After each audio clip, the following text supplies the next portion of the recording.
મારું ઊંચું કુળ હતું ત્યાં ભજન કર્યું હોત તો રામ આવત, પણ વિચાર એ થયો કે મેં બધું મૂકી દીધું અને ભગવાન તો સંસારીની ઘેરે ગઈ. ભગવાને બહુ જ ઉલટું કામ કર્યું છે, બહુ જ આમ આપણે એમ થાય કે બધું મૂકીને આવો આપણે સાધુ થઈ જાય. કે ભગવાન સખુભાઈની ઘેરે પાણી ભરતો, જાવું તો જાવું ક્યાં? લો, જુનાગઢની ગુફામાં જોગીઓ તપસ્યા કરતા હતા, ભગવાનની રાહ જોતા હતા. અહીંયા માણેક વેચીને બેહીને ભગવાન પીરસતો હતો. જાવું તો જાવું ક્યાં? થોડી દઈ તો એ તકલીફ. આમાં છઈ તો વળી એમ કે, અમુક તો વળી એમ કે અમે તો બહેનોના મોઢા જ નથી જોતા.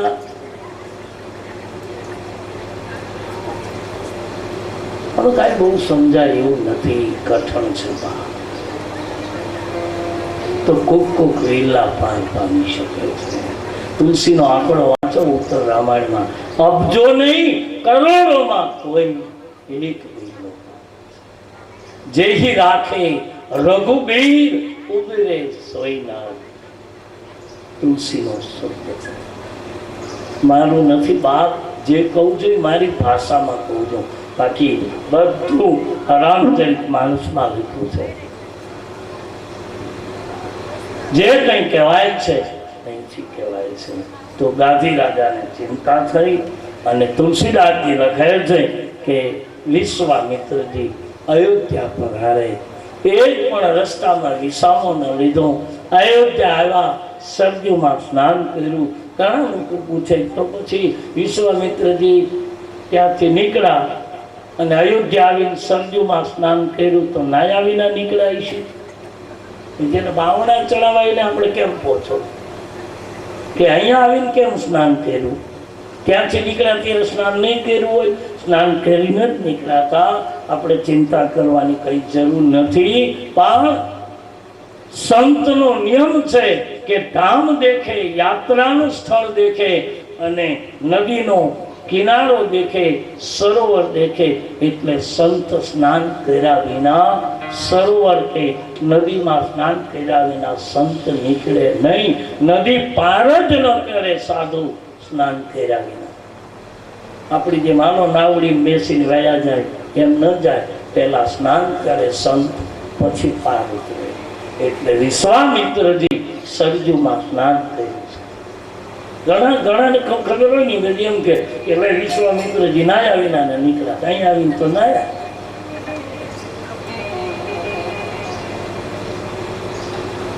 પ્રશ્ન જેને કરવા છે એને ઘણા બધા થઈ શકે. તો અયોધ્યામાં પધાર્યા. બીજું, આપણે ભોજન માટે ભોજન ન કરીએ કે ઈશ્વર મળે. અહીંયા વિશ્વામિત્રજી આવ્યા, સ્વાગત કર્યું અને દશરથજીએ ભોજન કરાવ્યું અને પછી એને આરામ આપ્યો. અને આરામ કરતા હતા, ભોજન કરીને ત્યાં રામ આવ્યા. હવે આપણે ભૂખ્યા રામને ગોતવા નીકળી છે. વિશ્વામિત્રજી જમીન બેઠા હતા અને રામ લક્ષ્મણ બે આવ્યા. વિશ્વામિત્રજી ઉભા થયા, રાઘવને કહ્યું, સગરાટે બેટા રાઘવ પ્રણામ કરો ઋષિરાજને. વિશ્વામિત્રજીને પ્રણામ કર્યા. પણ જ્યાં રામે પ્રણામ કર્યા અને વિશ્વામિત્ર અને રામની ચાર આંખ ભેડી થઈ અને વિશ્વામિત્રજી વિચારમાં પડી ગયા. કહો, જેના માટે મેં આ સંસાર છોડ્યો એ પોતે છે. ખબર નથી પડતી આ બાળક છે કે જગતનો પાલક છે. અકસ્માત થયો, એક્સિડન્ટ થયું.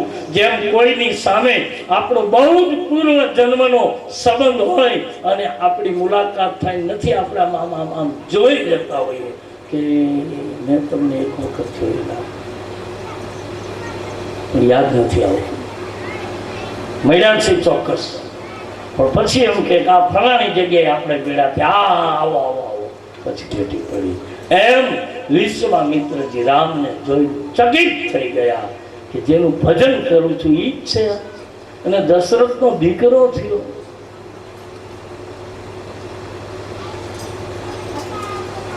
પણ હવે તો બ્રહ્મનો અવતાર થઈ ગયો હોય તો હું અયાચક સાધુ છું, માંગુ નહીં, પણ આ દશરથજીની પાસે પહેલી વખત માંગણી કરું. પણ હવે જોઈજો માગે એનું માન શું ઘટે. વિશ્વામિત્રજી આવ્યા ત્યારે મુનિ કયા પ્રણામ કર્યા, ચરણ ધોયા, દૂધથી ચરણ ધોયા, એનું ચરણામૃત લઈને આખી અયોધ્યામાં છંટકાવ કર્યો. પધારો બાપુ, પધારો બાપુ, પધારો બાપુ, સ્વાગત કર્યું. અને જ્યાં વિશ્વામિત્રજીએ કીધું કે રાજન, આ તમારા 4 માંથી 2 દીકરા મને આપો, અને પછી દશરથ બોલ્યા એ વાંચો, હે ભૂદેવ, તમે વિચારીને નથી બોલતા. ચોથી અવસ્થાએ 4 દીકરા મળ્યા, તમને માગતા નથી આવડતું, કોઈના દીકરા ન મગાય, આમ ન મગાય. મને આવી ખબર હોત તો હું તમને દરબારગઢમાં અવાજ ન દે. માગો એટલે માન ગયું. આવ્યા ત્યારે મુનિ વેવાય ધીરે આવે ત્યારે કેવા આપણે આનું નાનક કરતા હોય, પણ એ જ વેવાય એક રાત રોકાઈને બીજેથી કે 50,000 લેવા આવ્યો તો એટલે આખા ઘરનું મોઢું કરી દે. માગ્યું એટલે ગયા. માગો મત મેરે ભાઈ બહેન, આપણી લાયકાત ધરાવો કે જગતને આપવું પડે. તો વિશ્વામિત્રજી અયોધ્યામાં પધાર્યા છે. એ ભગવત કથાને ફરી પાછી બપોર પછી, કારણ કે હવે રામના થોડોક વિયોગ આવે. જેમ મણિ સર્પનો કાઢી લે તડપે, એમ દશરથજીને હવે થોડીક વેદના થશે કે હું રામને કેમ આપી શકું. પણ એ જ દશરથ જ્યાં ગુરુએ કહ્યું એટલે વાત ખતમ. પછી કોઈ પ્રશ્ન ઉત્તરી નથી કરી. આનું નામ છે સદગુરુની શરણાગતિ. અત્યારે તો ગુરુ એમ કે વચન પાડવા કોઈ તૈયાર નથી. ગુરુ કરવો પણ ફોટા પાડવા પૂરતો. ગુરુ ઈશા નહીં હોતા. ગુરુ તો ખપી જવું પડે બાપ, ત્યારે થઈ શકાય, એમને ન થાય. તો આઈએ આજની કથાને વિરામ આપું. ફરી બપોર પછી 3 વાગે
રામકથામાં ઉપસ્થિત સૌ શ્રોતા ભાઈ બહેનો,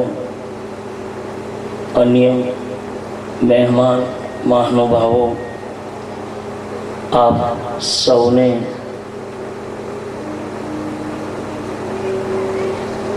આ સિણોદિયા પરિવાર સાથે સમસ્ત ગામના સહયોગ સાથે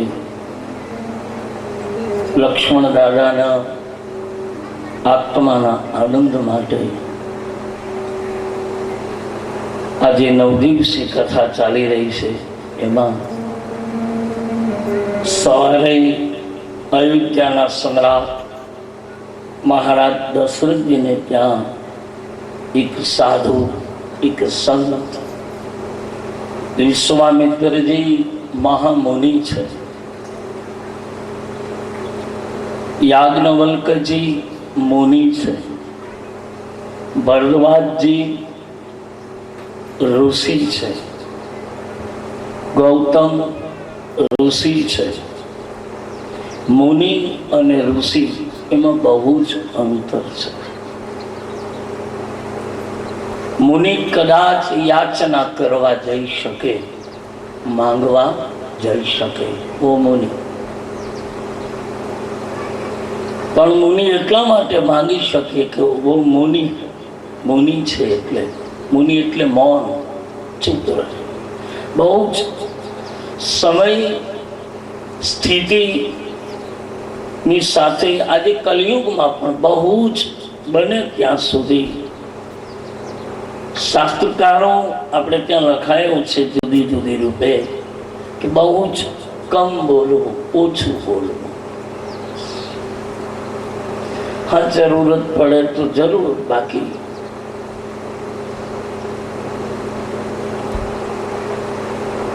કારણ કે મુનિ માંગી શકે છે પણ વિના માગે મૌન રહીને પણ એનું આચરણ જોઈને લોકો સમજી જાય કે આને આ જરૂરત છે. તો ઘણી વાર કથામાં કહું છું કે માણસની જેટલી આયુષ થઈ હોય ને એટલી કલાક વર્ષમાં ચૂપ રહેવું જોઈએ. શરીર માટે પણ બહુ જ ઉપયોગી છે અને જીવન માટે પણ બહુ જ જરૂરી છે.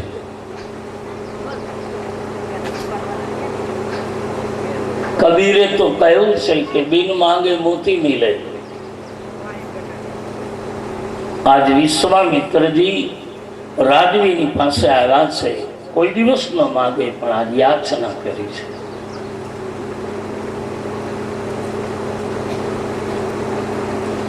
હે રાજન, મને અસુરો સતાવે છે, હું સમ્રાટ તારી પાસે ભીખ માંગવા આવ્યો છું. બહુ જ મોટી દશરથજીના ટકોર હતી. બીજા અર્થમાં કહું તો દશરથના માટે આ બહુ મોટું એક મેણું હતું. નીચે જોઈ ગયા અયોધ્યા સમ્રાટ, બ્રહ્મનો બાપ. વિશ્વામિત્રજી એમ કહેવા માંગે કે આવું રઘુવંશનું શાસન હોવા છતાંય એક મુનિને જો માંગવા આવવું પડ્યું તો નથી લાગતું રાજન કે તમારા શાસનમાં કઈ કમી છે, ખામી છે? અને સમજાય પણ ગયું દશરથજીને કે વાત સાચી છે. ખરેખર વિશ્વામિત્રજી આદિ સંતોના યજ્ઞનું રક્ષણ કરવા માટે ગીતાની વિભૂતિના ન્યાયે એક રાજા તરીકે મારે જ આવવું જોઈતું હતું કે બાપજી કઈ કષ્ટ નથી ને.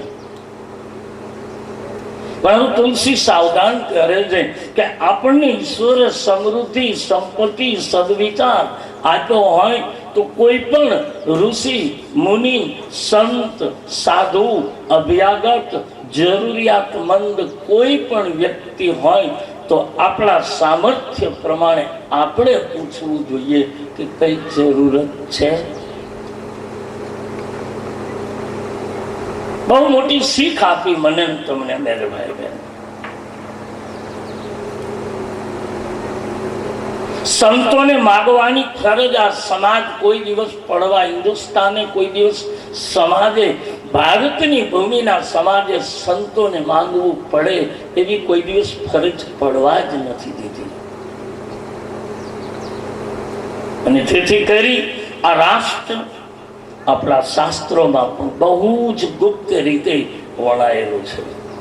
ભગવાન પણ બોલ્યા છે, કૃષ્ણ પણ બોલ્યા છે અને રામ પણ બોલ્યા છે. છોડો ને દાદાનો દાદો, દાદાનો દાદો, પરદાદો, એનો દાદો. આ શિવ પણ બોલ્યો છે કે જે દિવસે પૃથ્વી ઉપર જવાની ઈચ્છા થાય તે દિવસે ભારતની ભૂમિ સિવાય મને ભૂમિ ગમશે નહીં. ચાહે કૃષ્ણ હોય, રામ હોય, શિવ હોય. શું કામ? એટલા માટે કે ભારતની ભૂમિને મેરે ભાઈ બહેન કોઈ દિવસ આ રાજવીને સુધારવા માટે મજબૂરન કહેવું પડ્યું કે રાજવી કાન ખોલીને સાંભળી લો, હું તમારી સંપત્તિ લેવા નથી આવ્યો. આ પહેલી મારી માંગણી. રાજન, હું કેવી તપસ્યા કરું છું, મારો આશ્રમ કેમ ચાલે છે અને મારા આશ્રમમાં બધું કેવું છે એનું પ્રમાણપત્ર લેવા નથી આવ્યો. આવ્યો છો એટલા માટે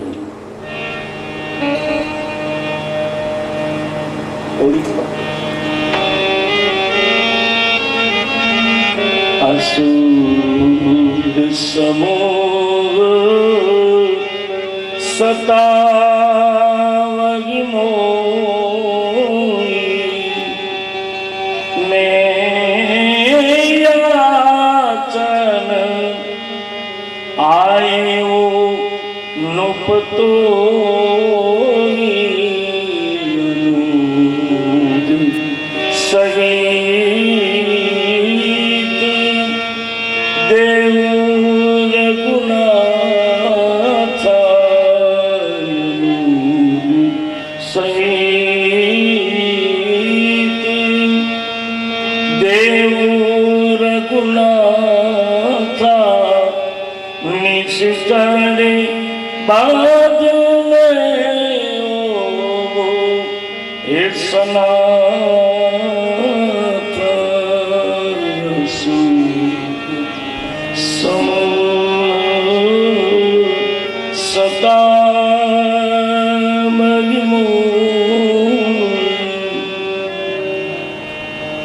રાજન, તમારી પાસે સંપત્તિ લેવા નથી આવ્યા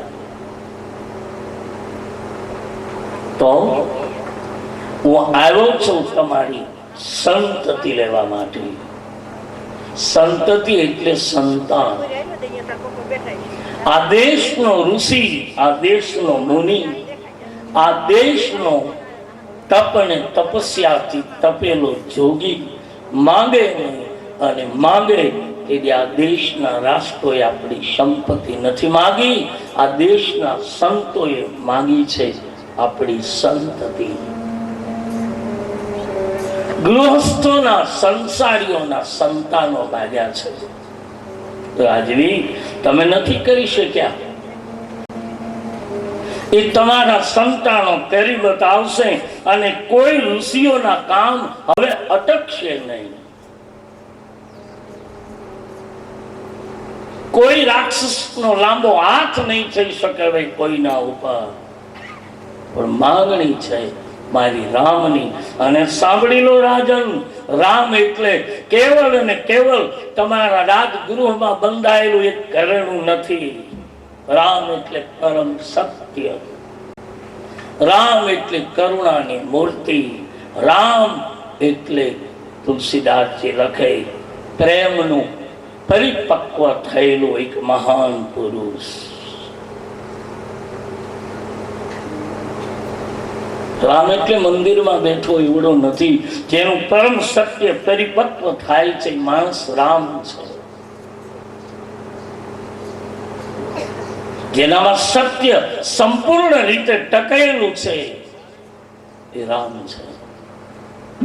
જેનો પ્રેમ પારિવારિક કુટુંબ સાથે પણ આર પાર જોડાયેલો છે એ માણસ રામ છે.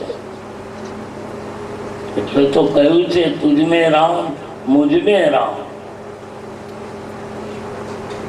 અને એ પણ રાજન તમે હર્ષિત થઈને આપી દો, અજ્ઞાનતા છોડી દો, આ મોહને છોડી દો. સંતતિ માંગુ છું, મને આપો. હવે સુનીએ દશરથજીનો જવાબ. દશરથજીએ કહ્યું કે મારો રામ બે શબ્દમાં છે, રામ.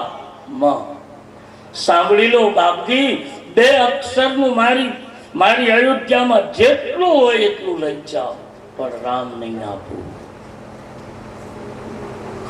રામ દેખ નહીં બને ही गोसाई, રામ નહીં આપી શકું. સુનો બધા જ બબે અક્ષર. દેહ ભૂપ મન રસિત અને તજવું મોહ અજ્ઞાન, दारुण सुजस तुम प्रभु करू इन कल अति कल्याण कही गई थी। भूमि 2 अक्षर, कोश 2 अक्षर, मारा प्राण 2 अक्षर, सेना 2 अक्षर, 2 અક્ષરનું જેટલું કહો એટલું આપી દઉં। છેલ્લે કહ્યું મારા પ્રાણ એ પણ આપી દઉં, પણ રામ દેવ તો નહીં બને ગોસાઈ, રામ નહીં આપી શકું। શું કામ નહીં આપી શકું એનું કારણ કહી દઉં। ચોથી પણ પાયેવું એ સુત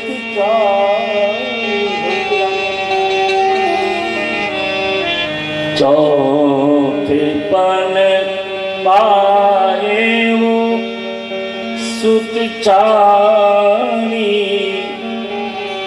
દીપ્ર કહેવું નહીં બચન વિચારી કહેવું નહીં બચન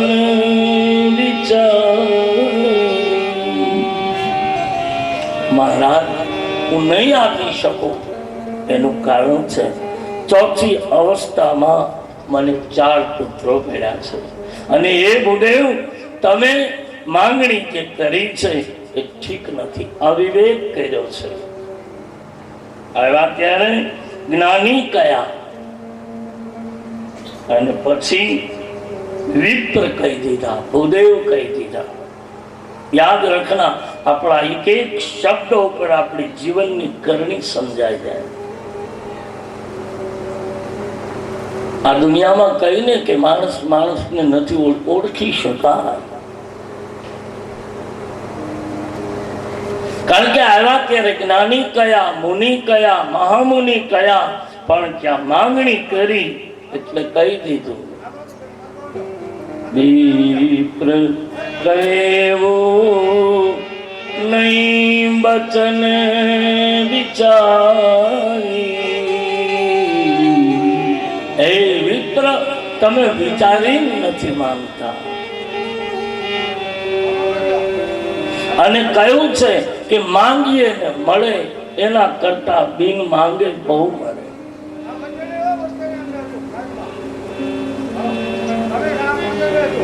પછી તુલસીદાસજી લખે અયોધ્યાના સમ્રાટની સામે માંગણી કરી અને વિશ્વામિત્રજીને ના પાડી હું નહીં આપું રામ। પણ પછી ગુરુ આવ્યા વશિષ્ઠજી કહ્યું રાજન એક વાત કહું બાપ, શું કે આ પુત્રો તમને 4 મળ્યા છે કેવી રીતે? કે બોલે યજ્ઞનું ફળ છે આ, શ્રીંગી ઋષિએ યજ્ઞ કર્યો એનો પ્રસાદ મળ્યો અને પ્રસાદના પ્રતાપે 4 પુત્રના અમે પિતા થયા। તો રાજન 4 પુત્રના તમે પિતા થયા તો 4 માંથી 2 આપવા તમારી ફરજ નથી? આપી દો। અને જ્યાં કહ્યું ગુરુએ, પછી વાંચો રામકથામાં એક પણ વચન સમ્રાટ બોલ્યા નહીં। આનું નામ છે ગુરુ આજ્ઞા। ગુરુ કહે વાત ખતમ। અને મુનિનો ભય તોડવા માટે રઘુકુળ મણી રામ અને લક્ષ્મણ સોંપાયા। દશરથજીને બહુ દુઃખ થયું કે જે માથાનો મણી સર્પનો લઈ લે એવી પીડા દશરથજીને થઈ, પણ કૌશલ્યા બહુ જ રાજી થયા। શું કામ? કૌશલ્યા એટલા માટે રાજી થયા છે, કૌશલ્યા વિચાર કરે કે એક દિવસ શિવ આવ્યા હતા, જોગી આવ્યા હતા। એ જોગીએ કહ્યું હતું કે તમારા પુત્ર કુમાર અવસ્થાનો થશે એટલે કોઈ જોગી લઈ જશે। મારો પુત્ર આજ વિશ્વામિત્રજીનું રક્ષણ કરવા તો જાય છે યજ્ઞનું, પણ સાથોસાથ એ પણ મને નક્કી છે કે મારો રાઘવ પરણીને આવશે। પેદલ નીકળ્યા મુનિનો ભય તોડવા તુલસીદાસજી લખે કે જેમ ગરીબનો ખજાનો ખોવાયો હોય અને કોઈ ગરીબને ખજાનો હાથમાં મળે અને રાજી થાય, એવા વિશ્વામિત્રજી બહુ જ રાજી થયા. બંને ભાઈના ખંભા ઉપર હાથ મૂકતો છે. વિશ્વામિત્રજી નીકળ્યા છે. ઘણા લોકો કહે કે દશરથજી અહીંયા રથ કેમ ન આપ્યો? ચાલો, વિશ્વામિત્ર જોગી હતા એટલે પેદલ યાત્રા કરીને આવ્યા, માન્યું. પણ પછી તો રાજકુમાર હતા રામ લક્ષ્મણ, તો રથ ન આપવો જોઈએ. અને સગવડ હતી. હમણાં જ કહેતા હતા હું ભૂમિ આપી દઉં, પ્રાણ આપી દઉં, આમ આપી દઉં. પણ રામ ગયા ત્યારે રથ ન આપ્યો, પેદલ યાત્રા કરી. એવું નહોતું બાપ. દશરથજીને સુમંત બાબાએ કહ્યું તું, સુમંતજી રાજન રથ આપો મહારાજને, અને હવે બક્સર સુધી પહોંચાડવાની જવાબદારી આપણી છે, આપણે મોકલીએ. પણ વિશ્વામિત્રજી ના પાડી. રાજન, મારી એક મહાન પ્રતિજ્ઞા છે. શું? કે જ્યાં સુધી યજ્ઞ મારો સંપન્ન ન થાય ત્યાં સુધી હું કોઈ પણ વાહનનો વ્યવહાર નહીં કરું. અને વિશ્વામિત્ર જો પેદલ ચાલે તો રામથી રથમાં ન બેસી શકાય, એટલે રામ અને લક્ષ્મણ પણ પેદલ ગયા છે. હવે રસ્તામાં પહેલી જ રામ તાડકાને મારે. કૃષ્ણ અવતારમાં પહેલી જ રામ કૃષ્ણ માસી પૂતનાને મારે. અહીંથી શરૂઆત કરી. પણ જોજો, મેં કહ્યું છે બીજા દિવસે કે આખી રામકથામાં ક્યાંય પણ જાનકીની હાજરી નથી. રાવણ જેવા રાવણને માર્યો, પણ જાનકીની ક્યાંય હાજરી નહીં. કારણ કે જાનકીએ સ્પષ્ટ ના પાડી છે કે મારા બાળકો દેવતાઓ છે, મનુષ્યો છે, રાક્ષસોની પણ હું માં છું, એટલે મારી નજર સામે એક પણ રાક્ષસો મારવા દઈશ નહીં. એટલે જાનકીએ ખબર પડી કે રાવણને ગતિ આપવી પડે તો જાતે અપહરણ કરાવ્યું, જાતે મૃગલાની માંગણી, નહીતર પલંગ પીઠ તજી ગોદ હિંડોળા. અયોધ્યાનું સુખ છોડનારી જાનકી એમ કહે કે મને મૃગલો લઈ આપો. એ કઈ આજકાલ જેવું છે? પતિ પત્ની બે જણા નીકળ્યા. એની પત્નીને કીધું, એની પતિને કીધું કે મને તમે ક્યારેય સારી સાડી લઈ દીધી? દિવાળી ગઈ, લગ્નની તારીખ ગઈ, તો કોઈ દિવસ લઈ દીધી સારી સાડી? આને કીધું કે આજે બજારમાં નીકળીએ ને, તું કે લઈ દે. બે જણા નીકળ્યા. બજારમાં તો વેપારીઓ સાડીઓ બધી સારી સારી લટકાડી જોઈ, બધી સાડીઓ બહાર લટકતી હતી. એટલે આને કીધું પેલા વેપારીને કે આ સાડીઓ બધી વેચવાની છે? કે હા વેચવાની છે. કે તો હમણાં અમે આવી છીએ બે જણા, પાછા આવી ત્યાં બધી સાડીઓ પેક કરી દેજો. એની પત્ની રાજી થઈ ગઈ. આજ તને થયું શું પિન્ટુ? બધી સાડીઓ? કે હા બધી સાડીઓ તને અપાય, પણ મને પસંદગી કે નહીં, એ આ બધી આ જે બહાર લટકે બધી સારી જ હોય.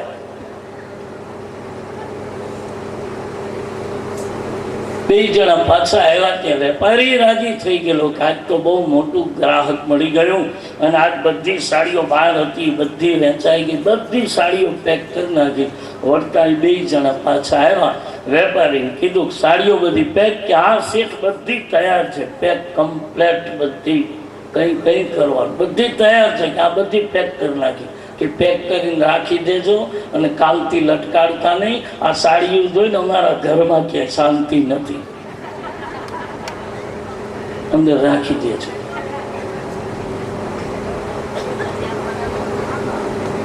પહેલી જ રામ તાડકા મારે, કૃષ્ણ પહેલી પૂતના મારે. શું કામ?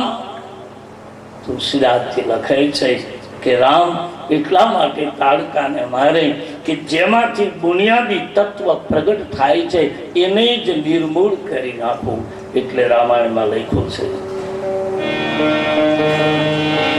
ચલે જાતે મુનિ દિન દિખાઈ શ્રી રામ.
જાણે કરી ભગતીન રામ જય રામ જય રામ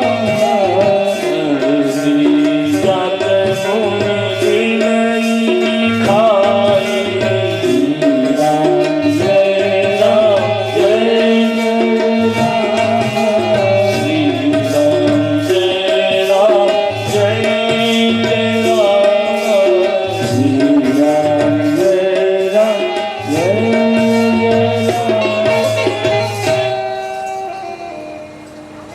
તાડકા નામક રાક્ષસી આવી.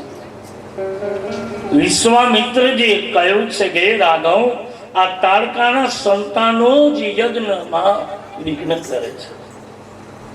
બહુ સુંદર વાત તુલસી કરી કે શુભ કાર્યમાં વિઘ્ન કરે ને કોઈ તો એના એકનો અપરાધ નથી, પણ અપરાધ કદાચ કદાચ એના સંગનો પણ હોઈ શકે.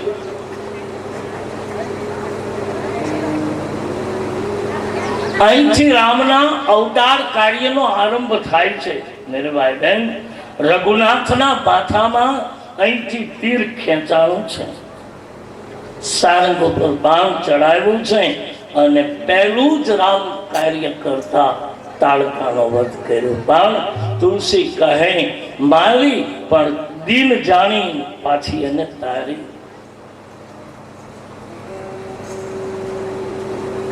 વિશ્વામિત્રજીની આંખ ભીંજાઈ ગઈ. બસ મને તત્વ મળી ગયું, હું જેને ગોતતો હતો એ મળી ગયું. તમામે તમામ વિશ્વામિત્રજી મળેલા શાસ્ત્રો સમર્પિત કરી દીધા. ભાવ બદલી ગયો. આયુધ સર્વ સમર્પિત કિએ પ્રભુ નિજ આશ્રમ લાય. બલા અબલા બધી વિદ્યાઓ વિશ્વામિત્રે આપી દીધી. લો રાઘવ, ભગવાન વિશ્વામિત્રજીના યજ્ઞમાં હાજરી આપી છે. વિશ્વામિત્રજીને કહેવું ન પડ્યું. સૂર્યોદય છતાં ભગવાને કહ્યું છે, બાપ આપ યજ્ઞનો આરંભ કરો. આંખમાં આંસુ સાથે વિશ્વામિત્રજીએ ના પાડી. વિશ્વામિત્રજીએ કહ્યું કે હે રાઘવ, હું યજ્ઞ કરત, પણ યજ્ઞ કરીને યજ્ઞનું ફળ મારે શું લેવું હતું? આપને યજ્ઞનું ફળ રાઘવ તમે હતા, હવે તમે મળી ગયા છો તો હવે યજ્ઞ શું કરવું? ત્યારે ભગવાને પાછો ગીતાનો ન્યાય આપ્યો. ભગવાને કહ્યું કે કોઈ પણ યુગ હશે વિશ્વામિત્ર બાબા, ચાહે કલયુગ, ત્રેતા, દ્વાપર, સતયુગ, કોઈ પણ યજ્ઞ, કોઈ પણ યુગ હશે તો એમાં યજ્ઞ, દાન અને તપ, આ ચાર વસ્તુ તો અખંડ ધરતીને ટકાવવા માટે રાખવી જ પડશે.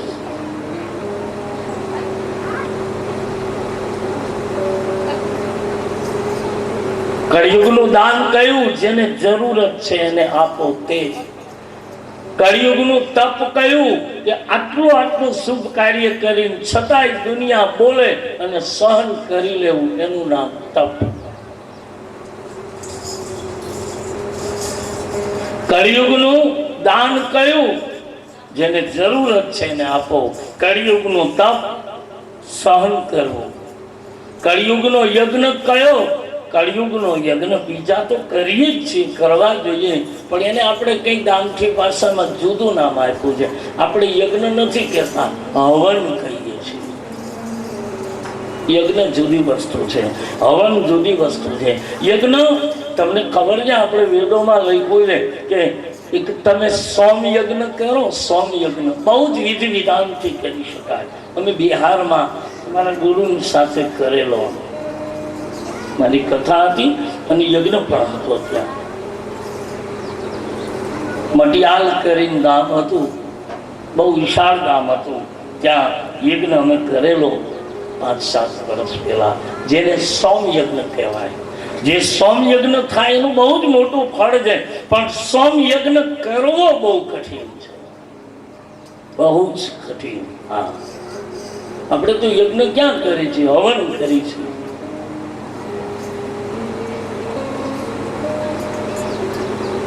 યજ્ઞની પહેલી વિધા તો છે કપડાના મંડપ નીચે યજ્ઞ થાય નહીં. પહેલી વિધા કેવલ અને કેવલ વાંસની કુટિયા બનાવી એને 3 થી 4 માળ બનાવી અને યજ્ઞદેવને આમંત્રિત કરી. કારણ કે અગ્નિદેવ અને યજ્ઞદેવ આ બંને દેવ કોઈ દિશાઓમાંથી નથી આવતા. અગ્નિદેવ અને યજ્ઞદેવ બંને આકાશમાંથી અવતરિત થાય છે. આ તો આપણે પેક કરી દઈશું. પછી હવન કરી શકાય, આપણી મનોકામના પૂર્ણ થાય એટલા માટે. બાકી યજ્ઞ તો જુદી વસ્તુ છે. યજ્ઞ રામાયણમાં લખાય છે કોને કોને કેટલા કર્યા. જે યજ્ઞના માટે આખો રઘુવંશ કપાઈ ગયો. છેલ્લે વાંચો 11,000 વર્ષ રામ અયોધ્યાનું શાસન કરે અને અશ્વમેધ યજ્ઞ કરે. કેટલી કેટલી ઘટનાઓ ઘટી. ત્યારે એક યજ્ઞ સંપન્ન થયો હતો. તો સોમ યજ્ઞ કરીએ ને તો સોમ યજ્ઞમાં સ્પષ્ટ લખાયું છે, કહે છે કે સોમ યજ્ઞ કરો એટલે યજમાન, ગોરદાદા, યજમાન, એના બધા જ દ્રવ્યો આ બધા જ વેતી નદીના કિનારે જ હોવા જોઈએ. ખડખડ વેતી પાણી હોવું જોઈએ. યજમાને, ગોરદાદાએ બધાએ વેતી નદીમાં સ્નાન કરી અને પછી સીધું જ બેસવાનું આવે. જે નદીમાં એક માણસ સ્નાન કરી લે એટલે પાણી જતું રહે, પછી બીજો સ્નાન કરે, પાણી જતું રહે. ચાવલ ધોવાઈ ગયા, પાણી જતું રહે. જવતલ ધોવાઈ ગયા, પાણી જતું રહે. જે વહેતી નદી છે એના કિનારે આ સોમ યજ્ઞ થાય છે. અદ્ભુત પરિણામ છે. અને આવા સોમ યજ્ઞ જ્યારે થાય છે ત્યારે અગ્નિ પ્રજ્વલિત કરવી નથી પડતી. સંતો આજ પણ નજર સામે જોયું છે બાપ, સંતો આજ પણ અગ્નિ પ્રગટ કરે છે, થઈ રહી છે ભારતની ભૂમિમાં. વૈજ્ઞાનિકો પણ આજ ગોતી રહ્યા છે કે આ એવા કયા મંત્રો છે કે જેનાથી અગ્નિ પ્રજ્વલિત થઈ રહી છે. અને આવું આ ભારતની ભૂમિમાં થાય છે એટલે જ આ ધરતી ટકી છે. હજી આ ધર્મ આપણા ભારતમાં આટલા માટે છે. આજે છે છે છે એક વસ્તુ નક્કી માનવાની કે જગત માટે શક્ય છે એ કદાચ આપણા માટે ન હોઈ શકે.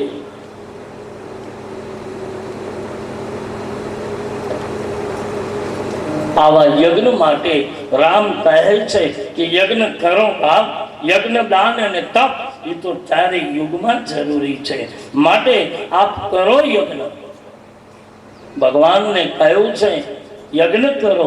વિશ્વામિત્રજી બીજા દિવસે યજ્ઞનો આરંભ કરે અને જ્યાં આરંભ થયો એટલે મારીચ અને સુબાહુ વિઘ્ન કરવા આવે છે. સ્થૂળ રૂપમાં તો રાક્ષસ છે પણ મારીચ અને સુબાહુ નો સ્થૂળ સૂક્ષ્મ અર્થ કરી શકાય કે મારીચ એટલે મારા તમારા જીવનની વિચારધારા. યજ્ઞમાં બેસીએ ને ત્યારે એના બહુ જ સંયમોનું પાલન કરજો બાપ. આપણે વધારે ન પાડી શકીએ તો કઈ નહીં, પણ યજ્ઞમાં બેસીએ ત્યારે 24 કલાક અગાઉ યજ્ઞનો સંયમ પાડવો પડે છે. ધરતી ઉપર સૂવું પડે. અમુક આપણા પરમ ઈષ્ટના મંત્રના આપણે પરિણામ નથી આવતા. આપણે પછી કઈ જીવલો કર્યું કઈ પરિણામ કેમ આવે પરિણામ? અને જો આ પરમ સત્ય ન હોય તો આજ દિવસ સુધી ટક્યું કેમ? આ રામ કથા, ભગવત કથા, કોઈ પણ આ સત્ય ન હોય તો આટલો માણસ તમે કોઈ કઈ કામ નથી કયો. બધા ફ્રી છો. ખાલી લક્ષ્મણ બાપાના આમંત્રણને માન દઈને જ આવ્યા છે. કદાચ એવું પણ બન્યું હશે હાલો ભાઈ હવે આપણે સંબંધ છે અને જવું પડે એમ પણ આવ્યા હશું આપણે, પણ એની સાથોસાથ અંદરથી માયલો કંઈક માયનો તો હશે ને. અને આવ્યા હોય તો પણ અહીંયા બેસવાની રુચિ જાગે છે તો ખરેખર આ પરમ શક્તિ હશે તો જ રુચિ. ચાલો આપણે તો, અને આપણે ત્યાં ગામડામાં જ બહુ પ્રથા છે કે ભાઈ કથામાં કોણ જાય કે કાંઈ કામના ન હોય કથામાં, કાંઈ કામ ન આવે.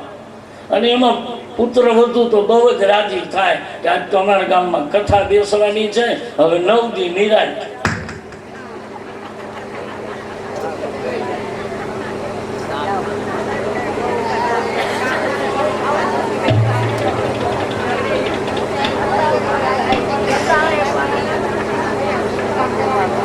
આવું પણ બની શકે ને,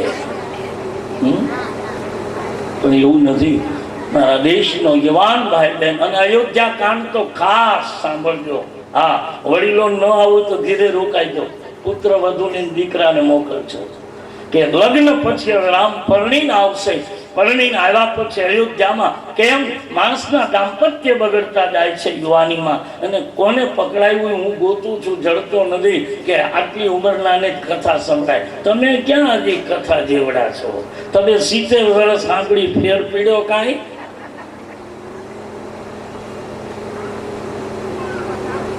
હજી જીભ તો ટૂંકી થઈ નથી, શું ફેર પડ્યો છે યુવાનને? કારણ કે યુવાન ભાઈ બહેન શ્રવણ કરે, તમને તમારી યુવાનીમાં કોઈએ સાંભળવા નથી દીધું. હવે પાક્યા છે ફળ, અને હવે પાકેલા ફળને તો પછી પક્ષી ચાંચો મારે. અમુક ને કથામાં બેઠા છે પણ આ બધું ઘોઘાટ લાગતો હોય, કઈ સાંભળતા નહીં હોય, સમજતા કાંઈ નહીં હોય, સાંભળે એટલું બસ. કારણ કે અમુક ઉંમર થઈ ગઈ છે, આપણી ધ્વનિઓ કામ કરતી બંધ થઈ ગઈ છે, એટલે આ તો ઓલાવે શાંતિ એટલે અહીંયા મૂકી જાય.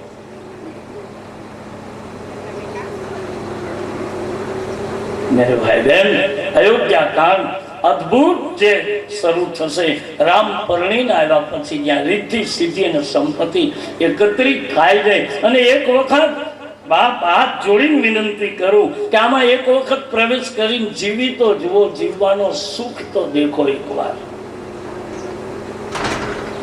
કે હું અને તમે કદાચ એસી રૂમમાં સુખ નહીં, તમારો ડ્રોઈંગ રૂમ, બેડરૂમ તમને સુખ નહીં આપે, એવું સુખ મારો તુલસીનો રામચરિત માનસના અયોધ્યા કાંડને સુંદર રીતે શ્રવણ કરતા યુવાન ભાઈ બહેનોને મળશે. અનુભવ કરો, કાંઈ લેવું દેવું નથી. ન અનુકૂળ પડે તો છોડી દેજો, પણ સુનિએ જે સુખ કદાચ આપણને આપણા બેડરૂમમાં નહીં મળતો હોય, એ રામચરિત માનસના અયોધ્યા કાળનું શ્રવણ કરો મેરે બહેન ભાઈ બહેન. તલ્લીન બની અને સુનો એકવાર. મેં કહ્યું તું ગઈકાલે, ફરીવાર કહું, પોથીને 9 દિવસ આપો, પોથી તમને 9 જીવન આપશે.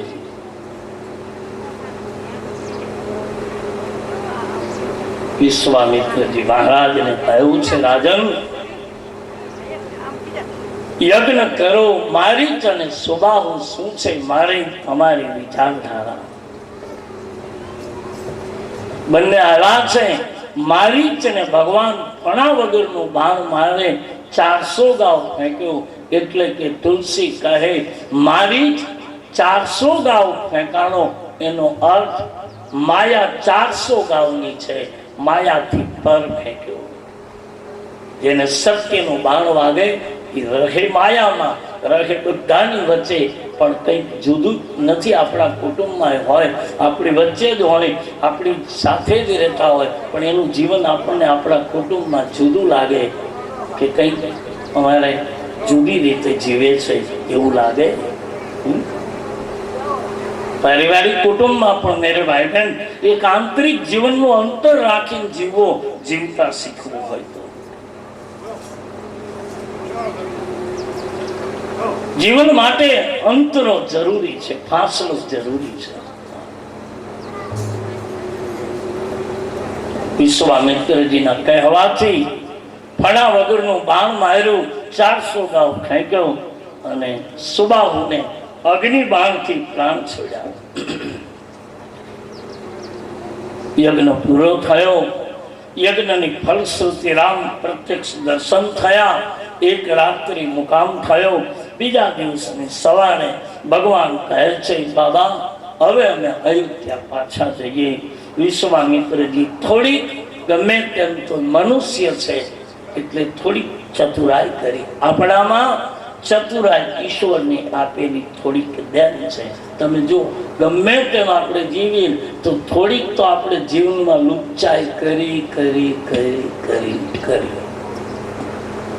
ગમે તેવો ભગત હોય ગમે તેવો, પણ વળી ભગત માટે લોકો વધારે કંઈક જો છે ભગત ને જો સૌ પહેલા ગંજી પતો ઉપાડ્યો ને. આપણે ગામડામાં સાવ નિવૃત્તિ મળી છે તો આ આવેલું છે.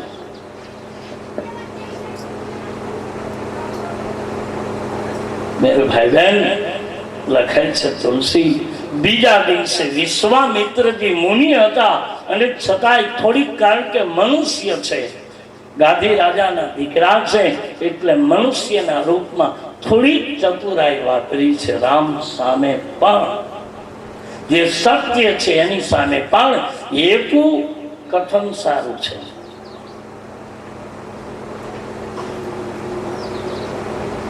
મહાભારતમાં આપણે ત્યાં જૂઠું બોલવું અપરાધ છે, પણ મહાભારતમાં જૂઠું બોલવાની છૂટ આપી છે. પણ ક્યાં, કેવી રીતે, કેટલું? કોઈની ગાયની હત્યા થતી હોય અને તમે કદાચ એમ કહો કે આ ગાય મારી છે, તો એ તમારી ન હોવા છતાં એ અસત્ય તમારા માટે સત્ય છે. કોઈની સગાઈ થઈ જતી હોય અને બરાબર ખરેખર નિયતતા સાચી હોય અને આપણા પાડોશમાં રહે છે અને કદાચ આપણને પૂછવા આવ્યા કે ભાઈ અમારે અહીંયા દીકરી આપવી છે, તમે એના પાડોશી છો, તમને કેમ લાગે?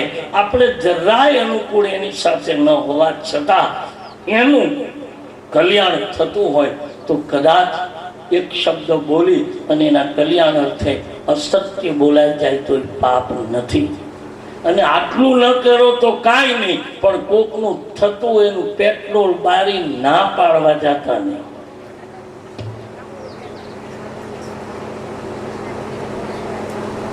આ બધું મારે તમને રામાયણમાં વળીને બતાવું છો. આ તો પાછો ફરી ફરીને આપણા સ્તર ઉપર જાણી જોઈને આવું છે, કારણ કે બરાબર ટીકડી પીવાય જાય એટલા માટે. સીધી રામાયણમાં કહીશ તો તમને એમ થશે, એટલે બિલકુલ આપણા સ્તર ઉપર આવીને આપણે ચર્ચા કરું છું. અને આમાં હું તમારી સાથે ભેળો છું. હા, મેં કંઈ તમને કહી દીધું એટલે અમે પહોંચ્યા છે એવું નથી. આપણે બધા સાથે જ પણ કોશિશ તો કરીએ. આવીએ 1-2 મિનિટ ભગવાન સંકીર્તન કરીએ અને તમારી ચાય પાણી પીવાઈ જાય.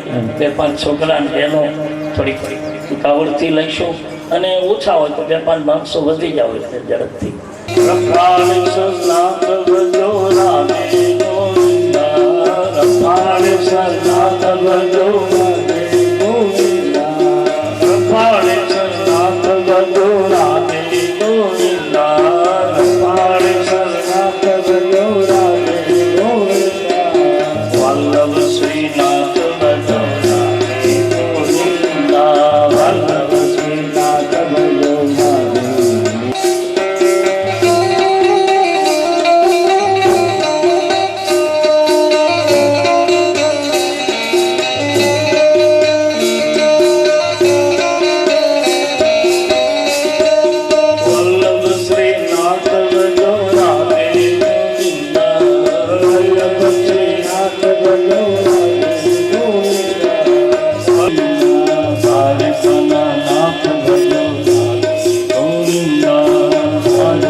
બુદ્ધિ લડાવે છે, કારણ કે માણસ છીએ એટલે થોડીક ચતુરાઈ વાપરી છે. લખ્યું છે રામાયણમાં,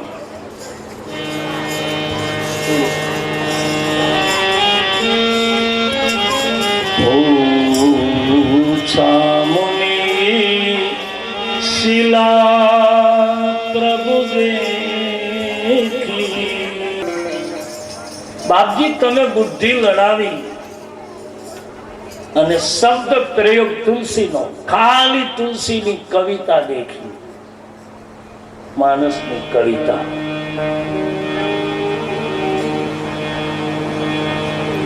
ધનુષ જગ્ય સુમી એ રઘુકુલ નાથા. થોડે દૂર જઈએ ને તો જનકપુર છે,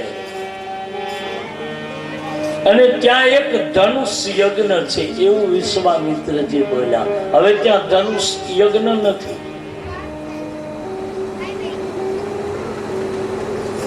છે નહીં યજ્ઞ. ધનુષ જગ્ય સુની આરગુકુલનાથા.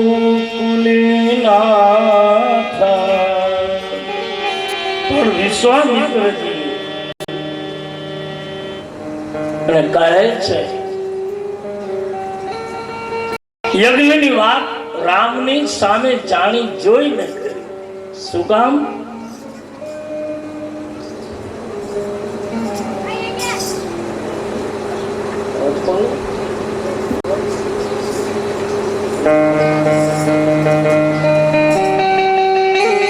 કહે છે વિશ્વામિત્રજી જાણી છે કે ત્યાં યજ્ઞ છે. યજ્ઞ નથી, સીતાજીના લગ્ન. પણ વિશ્વામિત્રજીને ખબર છે કે જો હું એમ કહીશ કે તમે લગ્નમાં પધારો તો રામ નહીં આવે, કારણ કે મંજૂરી નથી મહારાજની. મહારાજે મોકલા છે યજ્ઞના રક્ષણ માટે, અને રામ અયોધ્યાથી જનકપુરથી અયોધ્યા પાછા આવે ત્યાં સુધીમાં રામે 3 યજ્ઞ પૂરા કર્યા છે. એક વિશ્વામિત્રજીનો આ યજ્ઞ, બીજો યજ્ઞ છે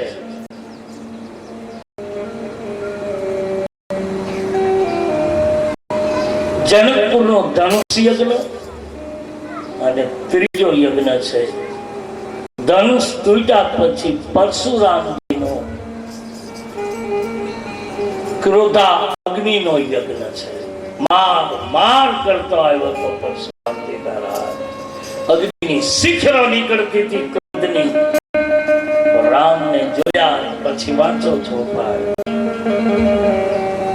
રામ રામ રામ કવિ રઘુપતિ રામ.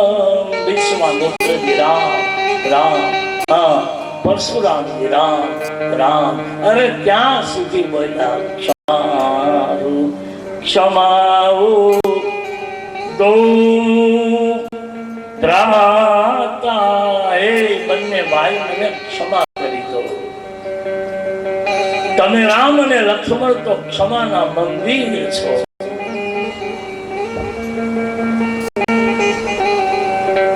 આખી યાત્રા યજ્ઞની છે. ખબર છે તમને, જનક રાજાના રાજ દરબારમાં કોઈ દિવસ વશિષ્ઠ જાતા નહોતા. આમ હતું દેવી. શું કામ? જનકજી એક વખત અષ્ટવક્રાની પાસે બેઠા છે. અષ્ટવક્રાએ એમ કહ્યું, રાજન યજ્ઞ કરો. અને યજ્ઞની મુહૂર્ત લેવા માટે જનકજી જાય છે વશિષ્ઠ પાસે. વશિષ્ઠજીને કહ્યું છે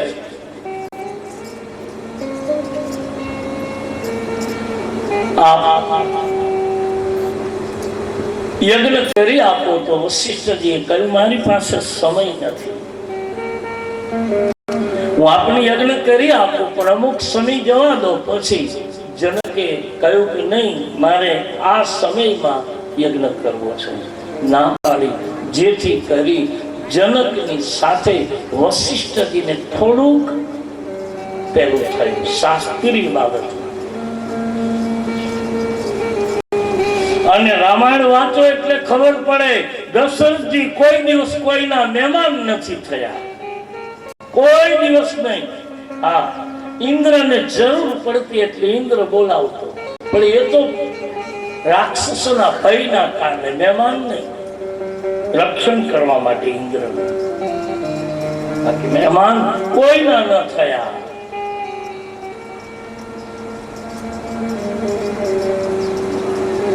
તુલસી લખે, વિશ્વામિત્રજી કહ્યું કે આવો રાઘવ, ત્યાં યજ્ઞ છે અને હવે રામ નીકળે છે.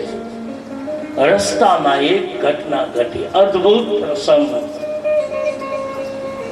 આઈએ હમ રામ પ્રસંગમાં પ્રવેશ કરીએ.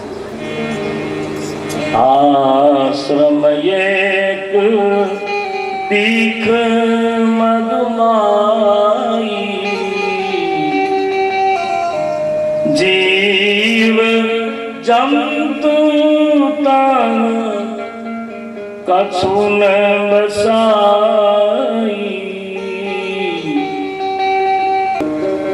ધ્યાન દેના મેરે ભાઈ બહેન, રસ્તામાં એક આશ્રમ આવ્યો, રામને લઈને ગયા.